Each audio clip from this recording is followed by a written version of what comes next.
Welcome to జనం కోసం జే5 TV. రేపు నిరసన ర్యాలీలను విజయవంతం చేయాలి. తెలంగాణ మాల మహానాడు రాష్ట్ర అధ్యక్షులు, ఎస్సీ వర్గీకరణ వ్యతిరేక పోరాట సమితి రాష్ట్ర కో-కన్వీనర్ మంత్రి నరసింహయ్య. ఎస్సీ వర్గీకరణ రాజ్యాంగ విరుద్ధం. తెలంగాణ మాల మహానాడు రాష్ట్ర యువత అధ్యక్షులు నర్రా మధుకుమార్ సుప్రీంకోర్టు తీర్పును పునః పరిశీలించాలి.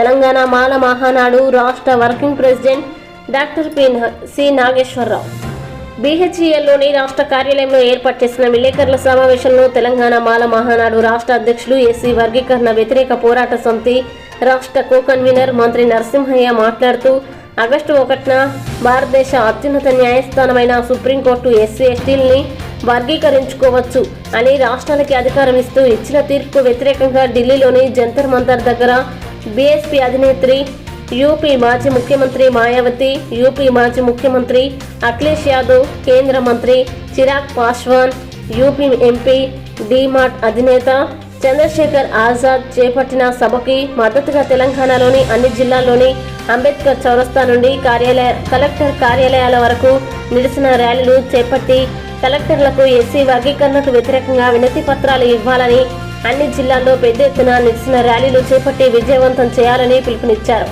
ఎస్టీలను వర్గీకరించాలంటే ఆర్టికల్ 341, 342ను సవరించాల్సిన అవసరం ఉందన్నారు. సుప్రీంకోర్టు ఇచ్చిన తీర్పు రాజ్యాంగ విరుద్ధమని 2004లోనే 5గురితో కూడినటువంటి ధర్మాసనం ఎస్సీ ఎస్టీల వర్గీకరణ సాధ్యం కాదని గుర్తు చేశారు.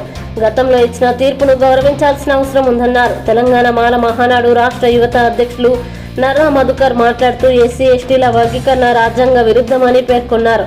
కొంతమంది స్వార్థ ప్రయోజనాల కోసం దళిత గిరిజనులు విడదీసే కుట్రలు చేస్తున్నారని మండిపడ్డారు. ఓటు బ్యాంకు రాజకీయాల కోసమే కేంద్ర రాష్ట్ర ప్రభుత్వాలు కాలం చెల్లిన వర్గీకరణ ముందుకు తీసుకొచ్చి సుప్రీంకోర్టు ద్వారా విడదీసి కుట్రలు చేస్తున్నాయని మండిపడ్డారు. ఇప్పటికైనా కేంద్ర రాష్ట్రాల వైఖరి మార్చుకోవాలన్నారు. తెలంగాణ మాల మహానాడు రాష్ట్ర వర్కింగ్ ప్రెసిడెంట్ డాక్టర్ చీమలదారి నాగేశ్వరరావు మాట్లాడుతూ, ఎస్సీ ఎస్టీలను వర్గీకరించుకోవచ్చని రాష్ట్రాలకి అధికారం ఇచ్చినటువంటి తీర్పును వెంటనే పునః పరిశీలించాలని డిమాండ్ చేశారు. రాష్ట్ర ప్రభుత్వం వెంటనే కేబినెట్ సబ్ కమిటీ కాకుండా ఒక కమిషన్ను ఏర్పాటు చేసి కులగణన చేపట్టాలన్నారు. ఎస్సీ ఎస్టీల దామాషా ప్రకారం రిజర్వేషన్లు పెంచాలని డిమాండ్ చేశారు. ఈ కార్యక్రమంలో రాష్ట్ర ఉపాధ్యక్షులు బైన్ల శ్యామ్ సుందర్ పాల్గొన్నారు. రేపు ఢిల్లీలోని జంతర్ మంతర్ దగ్గర యూపీ ముఖ్యమంత్రులు, మాజీ ముఖ్యమంత్రులు మాయావతి గారు, అఖిలేష్ యాదవ్ గారు, కేంద్ర మంత్రి చిరాగ్ పాస్వాన్ గారు, యూపీ ఎంపీ చంద్రశేఖర్ ఆజాద్ గారు, వీరంతా కలిసి దేశవ్యాప్తంగా ఎస్సీ ఎస్టీలను వర్గీకరించే అధికారాలు రాష్ట్రాలకు లేవు, ఇది రాజ్యాంగ విరుద్ధం. ఒకవేళ ఎస్సీ ఎస్టీలను విభజించాలి, వర్గీకరించాలంటే రాజ్యాంగంలోని ఆర్టికల్ 341, 342ను సవరించాల్సిన అవసరం ఉన్నది. కానీ కేంద్రంలో ఉన్నటువంటి భాజపా కుట్రపూరితంగా వ్యవహరిస్తూ సుప్రీంకోర్టు జడ్జీల ద్వారా రాజ్యాంగ విరుద్ధమైనటువంటి తీర్పు ఇవ్వడం జరిగింది. దీని యావత్ దళిత గిరిజన సమాజం తీవ్రంగా వ్యతిరేకిస్తా ఉన్నది. దానికి వ్యతిరేకంగా రేపు ఢిల్లీలో జంతర్ మంతర్ దగ్గర భారీ బహిరంగ సభ ఏర్పాటు చేయడం జరిగింది. దానికి మద్దతుగా తెలంగాణ మాల మహానాడు, ఎస్సీ వర్గీకరణ వ్యతిరేక పోరాట సమితి, అన్ని మాల సంఘాలు కలిసి తెలంగాణ వ్యాప్తంగా, తెలుగు రాష్ట్రాల్లో కూడా, ఆంధ్ర రాష్ట్రంలో కూడా అన్ని మాల సంఘాలు కలిసి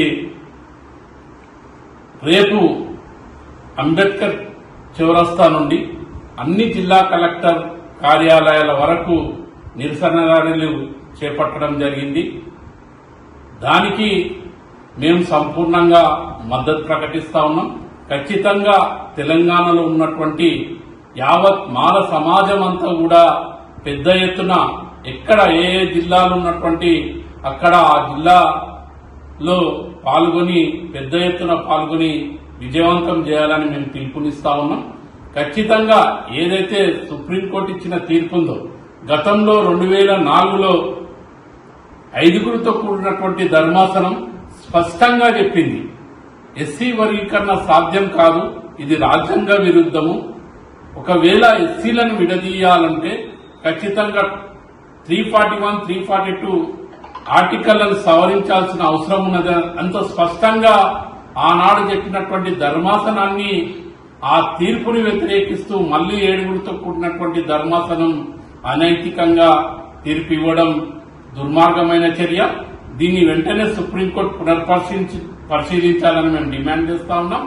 అంతేకాకుండా రాష్ట్రంలో ఉన్నటువంటి ముఖ్యమంత్రి గారు ఎవరు స్పందించకముందే అసెంబ్లీలో అయినా ముందుగా స్పందిస్తూ నేను ఎస్సీ వర్గీకరణ చేస్తా, ఆర్డిఎస్ జారీ చేస్తా, ఇప్పుడున్నటువంటి ఉద్యోగాల్లో కూడా ఆర్డిఎస్ జారీ చేసి ఉద్యోగాలు ఎస్సీ వర్గీకరణ ద్వారా ఉద్యోగాలను భర్తీ చేస్తానని మాట్లాడడం విడ్డూరంగా ఉంది. మేము ఒకటే డిమాండ్ చేస్తాము, ఏదైతే మీరు కేంద్ర సబ్ కమిటీ ఏర్పాటు చేస్తా ఉన్నారో అది మాదిగల సబ్ కమిటీగానే మేము భావిస్తా ఉన్నాం.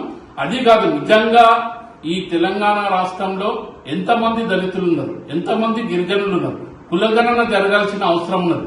ఆ కులగణన జరగకుండా ఏ విధంగా ఎస్సీ ఎస్టీల వర్గీకరణ చేస్తారని మేము అడుగుతా ఉన్నాం. ఖచ్చితంగా ఒక కమిషన్ని ఏర్పాటు చేయాలి. ఖచ్చితంగా ఏ కులం ఎంత ఉంటుందో స్పష్టంగా తెలియజేయాల్సిన బాధ్యత ప్రభుత్వం పైన ఉన్నది. ఖచ్చితంగా అన్ని కులాలకు, ఉపకులాలకు కూడా న్యాయం జరగాలంటే కులగణన ద్వారానే అది సాధ్యము. గతంలో ఉమ్మడి రాష్ట్రంలో కూడా ఏదో మాలలు దోచుక తిన్నారు, మాలలు దోపిడీదారులుగా చిత్రీకరించారు. కానీ ఎక్కడ కూడా తెలంగాణలో మాలలు లబ్ధి పొందినటువంటి చరిత్ర లేదు.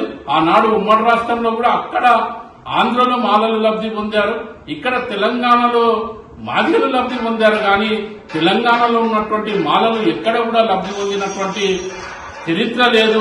గత లెక్కలు కూడా మీరు పరిశీలించాలని కూడా మేము ఈ సందర్భంగా ప్రభుత్వాన్ని డిమాండ్ చేస్తా ఉన్నాం.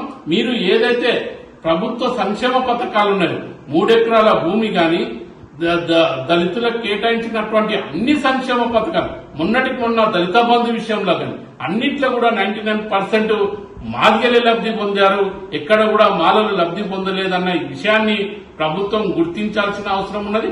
అన్ని సంక్షేమ పథకాలు కూడా ఈ రోజు మాలలు నష్టపోయారు. ఖచ్చితంగా మాలల వాటా తేల్చకుండా వర్గీకరణ అంశాన్ని ముందుకు తీసుకొస్తే మేము సహించేది లేదని కూడా ఈ సందర్భంగా రాష్ట్ర ప్రభుత్వాన్ని హెచ్చరిస్తా ఉన్నాం. యావత్ దళిత సమాజం, యావత్ గిరిజన సమాజం పూర్తి స్థాయిలో వ్యతిరేకిస్తుంది. కాబట్టి ఖచ్చితంగా కులగణన జరగాల్సిన అవసరం ఉన్నది. మీ యొక్క కాంగ్రెస్ పార్టీ అధినేతలే చెప్తా ఉన్నారు, కులగణన జరిగిన తర్వాతనే ఏదైనా కానీ బీసీ కులగణన కానీ, ఎస్సీ కులగణన కానీ, యావత్ మొన్న 2011 కులగణన జరిగింది. తర్వాత ఇప్పటి వరకు కూడా 10 సంవత్సరాలకు ఒకసారి కులగణన జరగాల్సిన అవసరం ఉన్నది. కానీ ఇప్పటి వరకు కూడా కులగణన జరగలేదు. ఖచ్చితంగా కులాల వాటా, ఖచ్చితంగా ఎవరి రిజర్వేషన్ ఎంత ఉంది, ఎస్సీల వాటా ఎంత ఉంది తేల్చాల్సిన అవసరం ఉన్నది. ఈ రోజు మా రిజర్వేషన్ 15% ఉన్నది. మేము 25% ఈ దేశంలో ఉన్నాం. ఖచ్చితంగా 25% రిజర్వేషన్ పెంచాలని కూడా ఈ సందర్భంగా మేము డిమాండ్ చేస్తా ఉన్నాం. జై భీమ్, జై మాల.